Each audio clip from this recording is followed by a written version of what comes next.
મિત્રો આજે હું એક મુદ્દા ઉપર ચર્ચા કરીશ અને એ મુદ્દો છે અમરેલી જિલ્લાનો અને અમરેલીના તાલુકાના સુરતપુર ગામે પરંપરાત્યા જે મજૂર હોય છે એ દીકરી આરોહી કરીને છે. એ દીકરીની ફક્ત 1.5 વર્ષની ઉંમર હતી અને એ બિચારી જ્યાં ખેતરમાં બોર કરેલો હતો એ બોર ખુલ્લો છે અને બોરમાં એ દીકરી પડી ગઈ અને 500 ફૂટ ઊંડો બોર હતો અને ખુલ્લો બોર હોવાના કારણે એના મા બાપ બિચારા કામ કરતા હતા, ખેત મજૂરી કરતા હતા અને દીકરી 1.5 વર્ષની નાની બાળકી હતી. રમતા રમતા બોરની નજીક વહી ગઈ અને એ બોરની અંદર પડી ગઈ.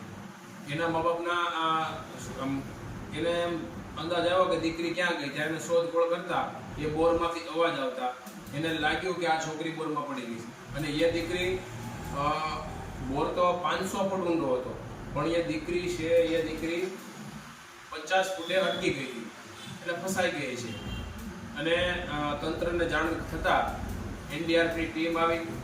એનડીઆરએફની ટીમ વડોદરાથી પણ બોલાવવામાં આવી.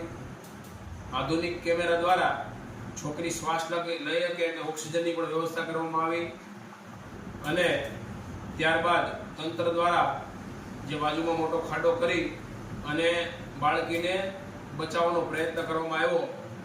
17 કલાકની મહેનત બાદ આ છોકરી જે બાળકી છે એનું નામ હતું આરોહી.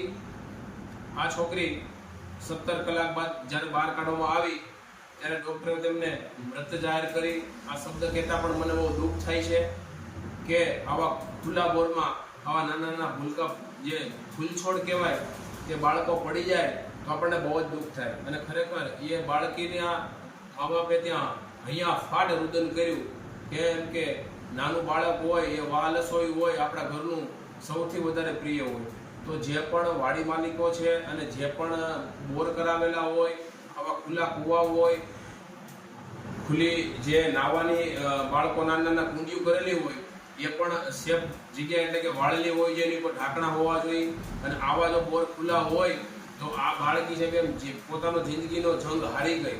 તો મહેરબાની કરી અને હું ભરત કાકરિયા તમામ વાડી માલિકોને અને વાડીના તમામ સંચાલકોને અને જ્યાં ત્યાં મજૂરી કામ કરતા અથવા વાડીના ભાગ્યા રાખતા તમામ લોકોને વિનંતી કરું છું કે આવા બોર હોય તો એ બોર તમે પેક કરીને રાખો, એની પર ઢાંકણું રાખો અથવા મોટો પથ્થર મૂકી દો જેના કારણે આવા માસૂમ બાળકો છે એ ના છીનવાઈ જાય.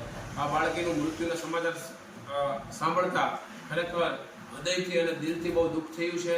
એટલા માટે આ વિડીયો બનાવવાનો પ્રયત્ન કર્યો છે. મોટા ભાગે આ વિડીયો શેર કરજો જેના કારણે લોકો સુધી આ વિડીયો પહોંચે અને આવા બોર છે મિત્રો ઢાંકી દેજો જેના કારણે આ બિચારી બાળકી હતી એ જિંદગી પોતાની હારી ગઈ અને એને કેટલીક તકલીફ થઈ છે શ્વાસ લેવામાં જેના કારણે એનો જીવ કેટલો જવા માટે કેટલો તડપ્યો છે. એટલે મહેરબાની કરી અને આવા બોર હોય ઢાંકી દેજો. હું તમને એનો ફોટો પણ બતાવું છું મિત્રો, એ તમે આ ફોટો જો. નમસ્કાર.